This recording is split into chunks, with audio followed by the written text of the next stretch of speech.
Bismillahirrahmanirrahim. Assalamualaikum warahmatullahi ta'ala wabarakatuh.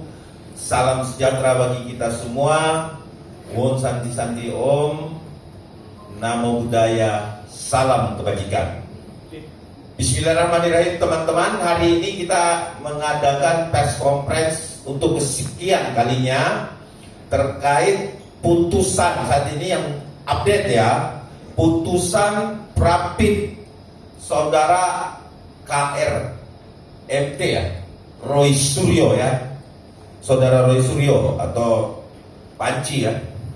Ya, ini hari ini sudah diputus oleh Pengadilan Negeri Jakarta Selatan.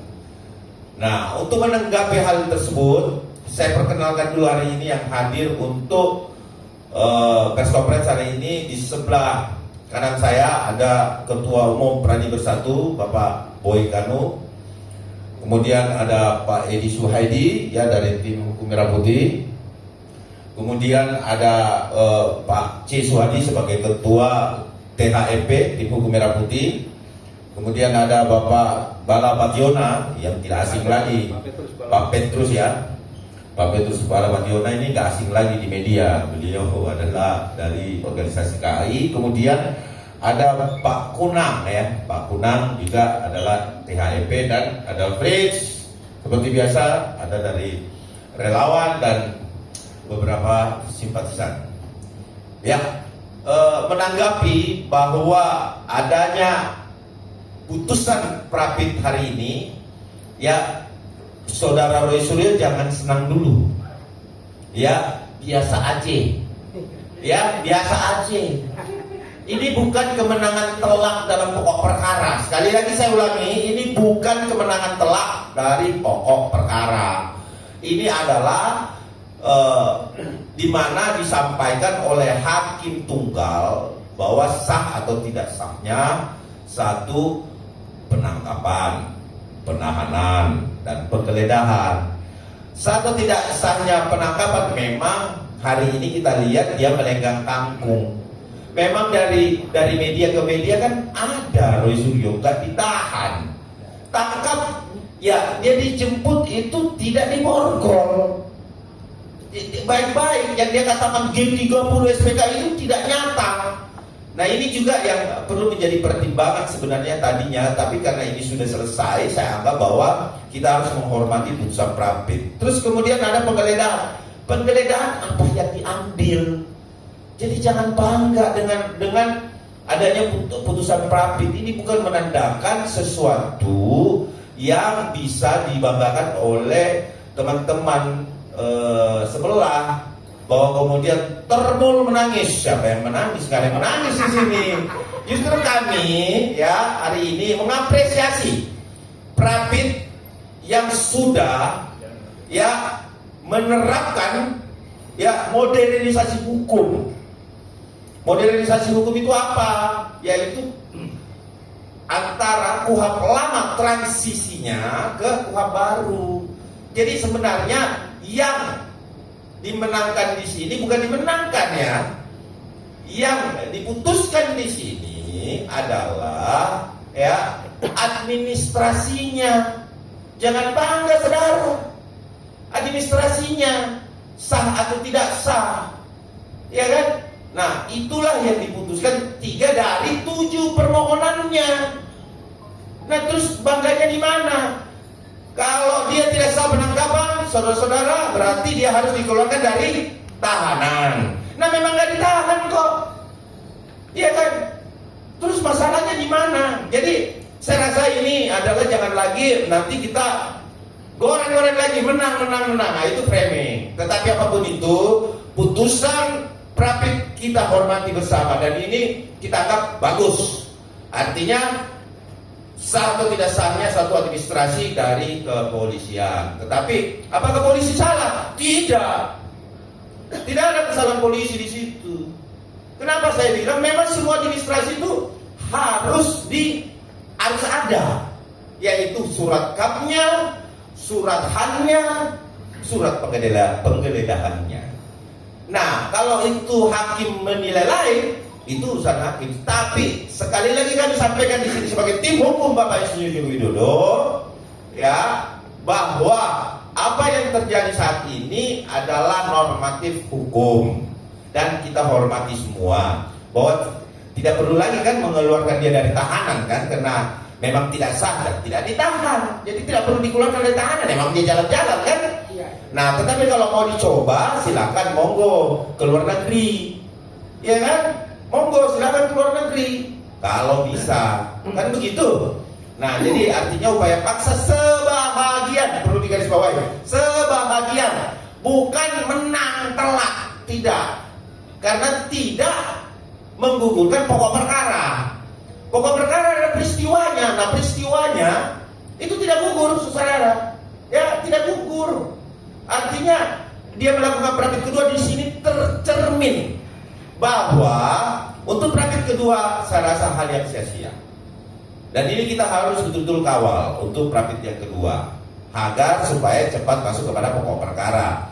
Jangan-jangan ya kan upaya meninggalkan dokter tiba ada, ya kan, begitu ditawarkan nanti diambil di persidangan. Nah, kita lihat saja bahwa ada kewenangan hakim untuk mengembalikan di dalam tahanan. Nah, ini akan kita lakukan nanti, bahwa siap-siap ya Mahkamah Agung juga menerima surat dari berbagai organisasi advokat. Ya, itu akan kita minta peninjauan atau tinjauan kembali terkait penahanan Roy Suryo, karena hari demi hari baru dikabulkan 3 saja sudah euforianya minta ampun nih. Ini adalah presiden buruk bagi pelanggaran hukum. Pelanggar hukum, bukan pelanggaran hukum, bagi pelanggar hukum, ya, atau terdakwa atau tersangka, ya, tersangka ataupun terdakwa. Nah, untuk itu mungkin di sini saya sebagai moderator yang akan melimpahkan ke teman-teman, dan di sini kita lihat saksikan bahwa ini senior-senior yang duduk ini tertawa mereka semua. Ini apa ini? Opo iki? Yang sebenarnya ya hal ini sudah telat gitu loh untuk diputuskan, telat sekali gitu. Ini sudah masuk pokok perkara dan sudah terdaftar di Pengadilan Negeri Jakarta Timur ya. Untuk itu teman-teman, sekarang saya akan berikan kepada ketua tim hukum Merah Putih dulu untuk menyampaikan apa sih kiat-kiat dan apa sih yang akan kita lakukan untuk memerangi seorang pelaku kriminal atau pelaku tindak pidana yang saat ini masih gentayangan di luar sana ya. Waktu dan tempat saya akan. Terima kasih teman-teman. Ini memang berita yang menurut saya cukup agak sedikit ya, gimana, sudah terjadi kan.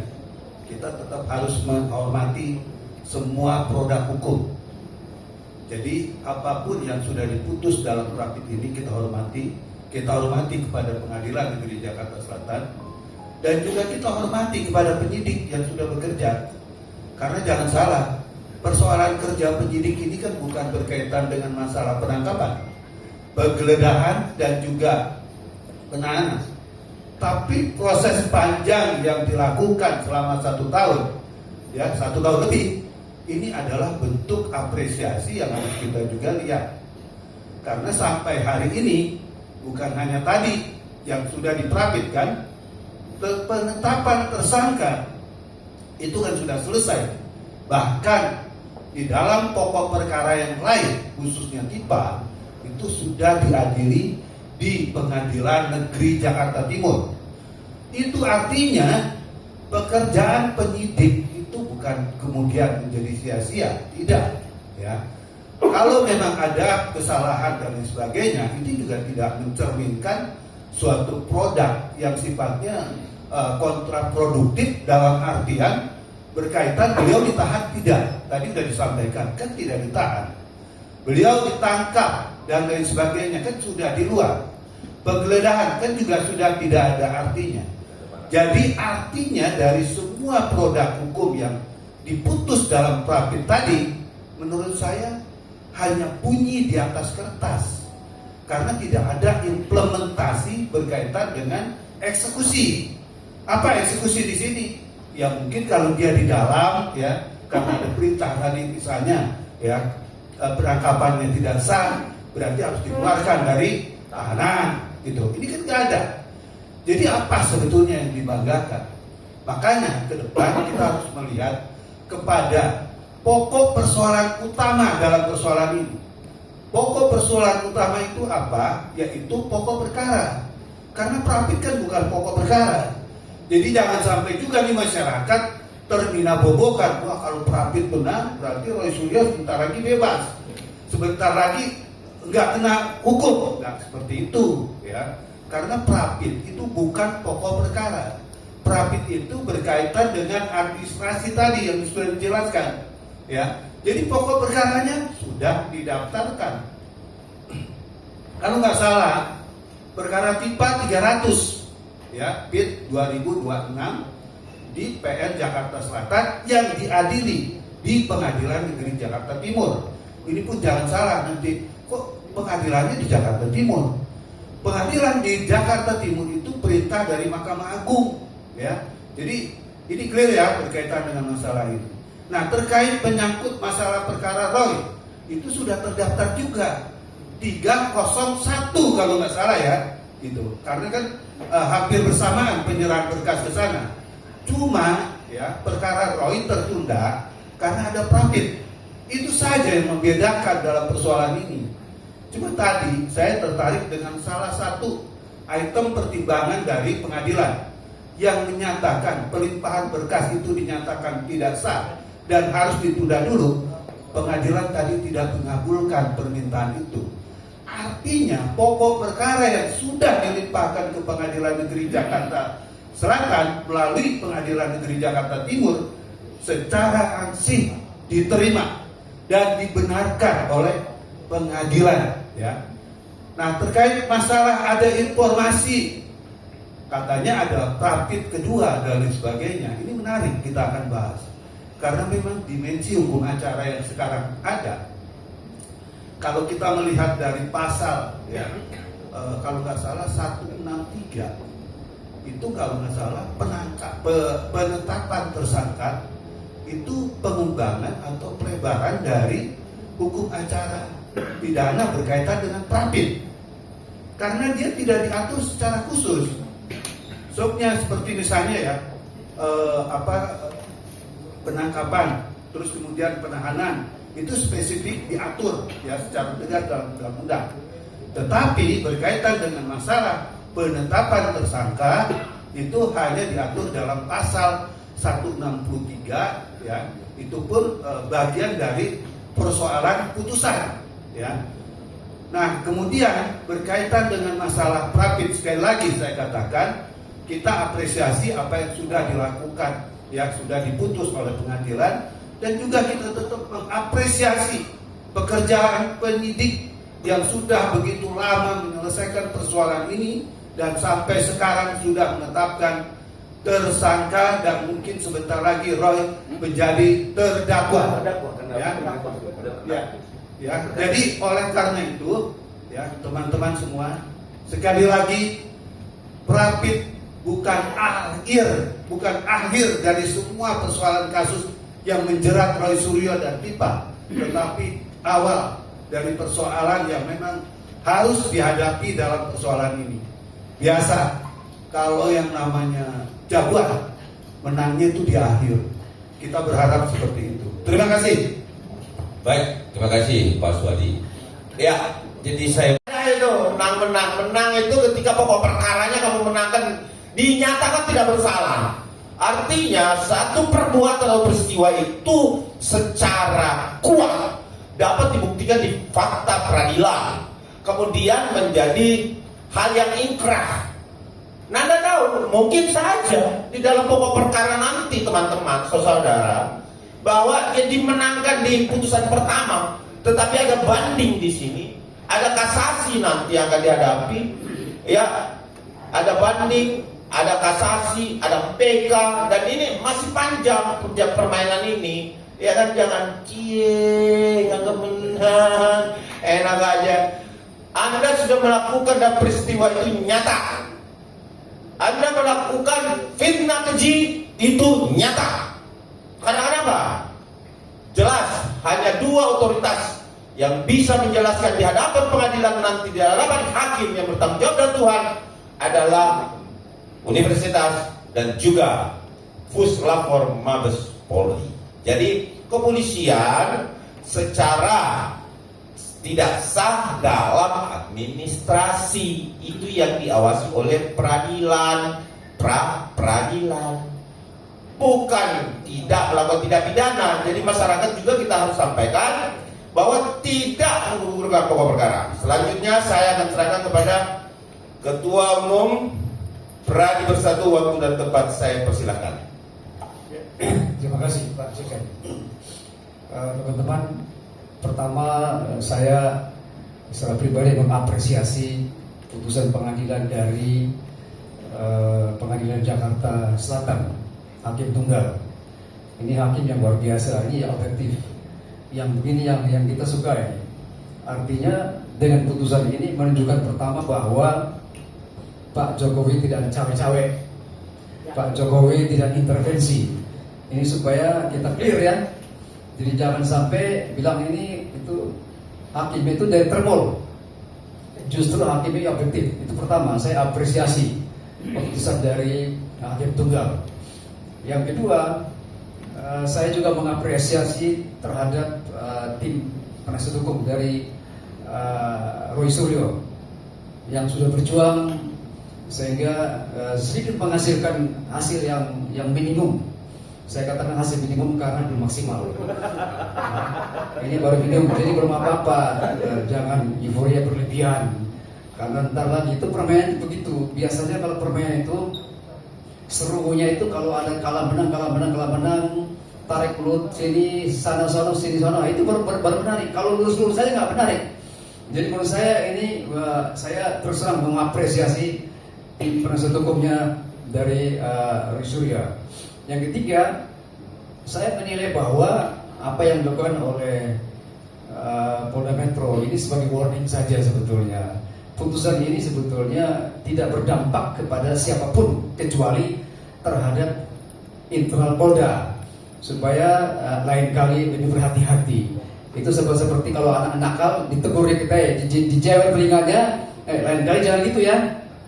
Itu aja, itu tujuan dari kemenangan Prapit hari ini. Yang keempat, saya menilai bahwa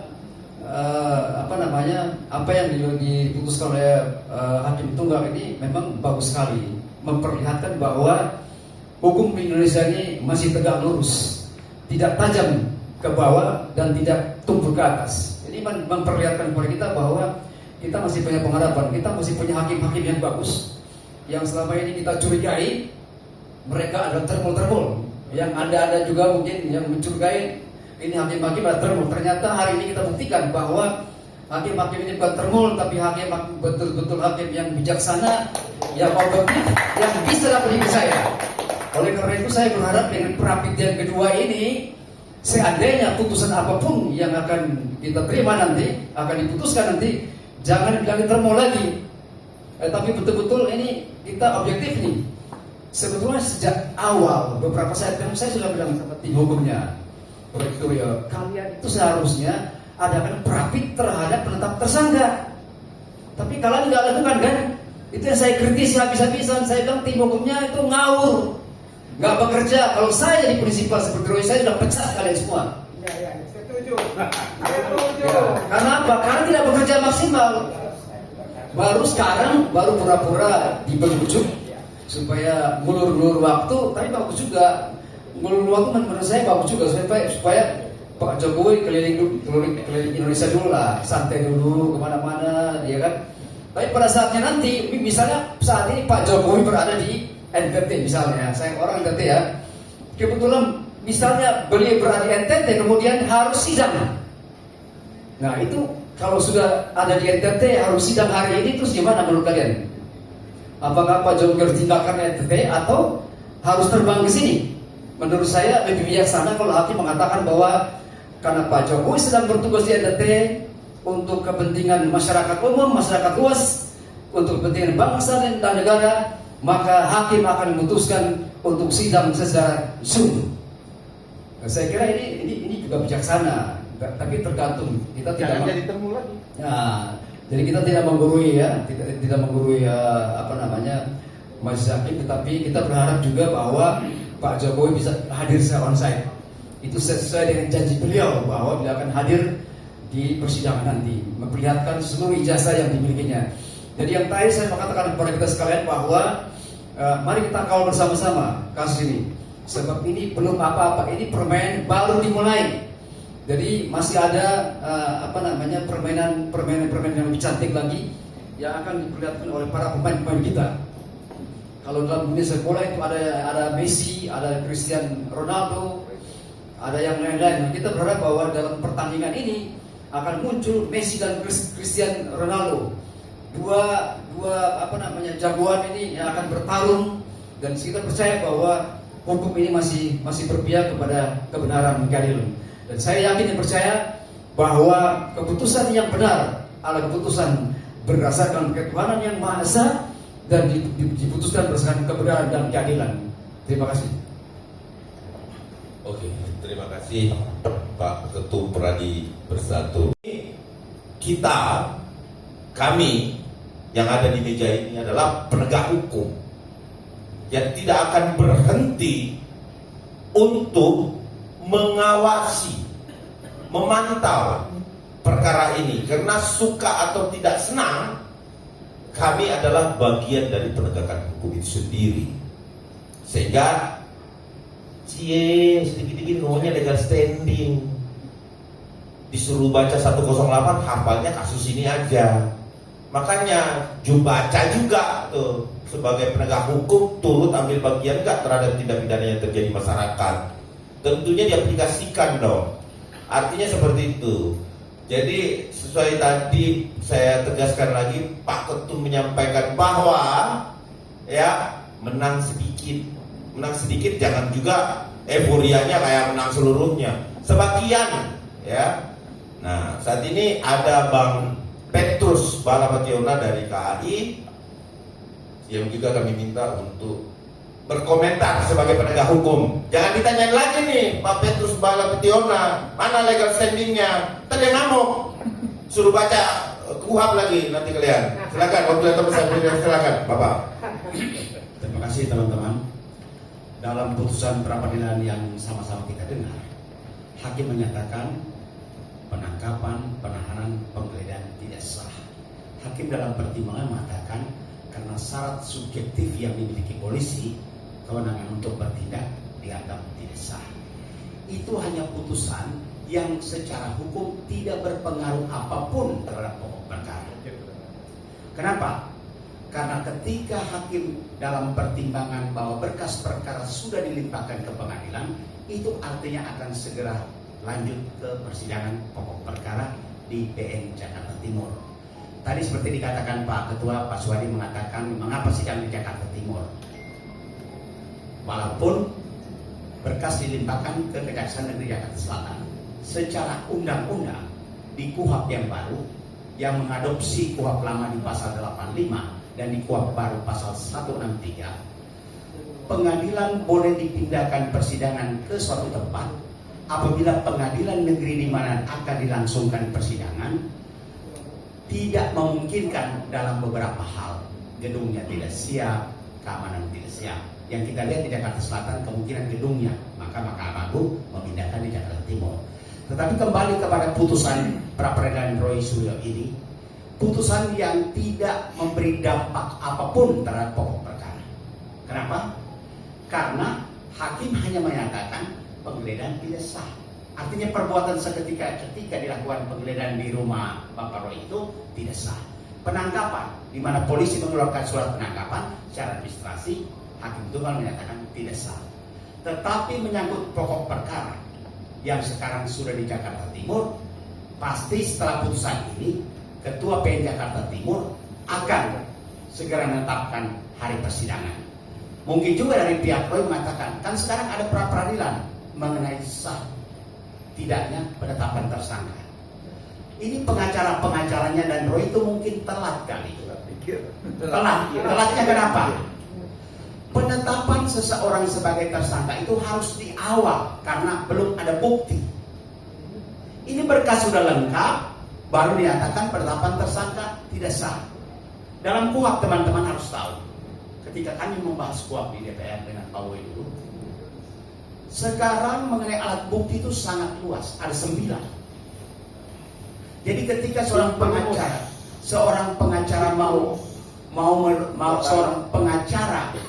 mempersoalkan penetapan tersangka tidak sah, seharusnya di awal. Artinya alat buktinya kurang. Dulu di KUHP lama 185 hanya 5 alat bukti. Sementara KUHP yang baru ada 9. Karena kami sama-sama bahas.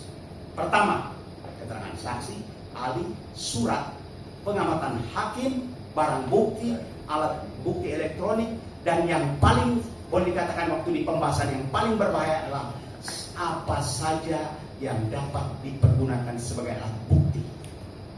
Itu dulu didebatkan. Berarti apa saja boleh dipakai. Maka dalam perkara pidana yang kita akan sidangkan dalam perkara siapapun, kalau bukti-bukti yang disebutkan tadi tidak cukup, hakim, jaksa, pengacara boleh pakai apa saja sebagai alat bukti. Karena itu diatur dalam KUHP di pasal 235 huruf G. Makanya dalam perkara-perkara pidana seperti ini, tergantung hakim, jaksa, pengacara mau menggunakan bukti apa saja. Walaupun secara standar sudah disebutkan ada 8 tadi. Ya, dengan perluasan alat bukti di KUHP lama hanya 5, di KUHP baru ada 8. Dan yang paling boleh dikatakan tanda petik berbahaya, alat bukti yang bunyi begini, apa saja dapat dipergunakan sebagai alat bukti sepanjang diperoleh tidak melawan hukum. Ini kan karet nih, bisa ditarik, bisa dibuat apa saja. Tapi itu dulu waktu kita bahas, Pak Woy masih ingat saya juga waktu yang keberatan, kita tolak itu. Tapi ketika dirumuskan, ternyata itu masih muncul. Teman-teman bisa baca di KUHP 235 itu.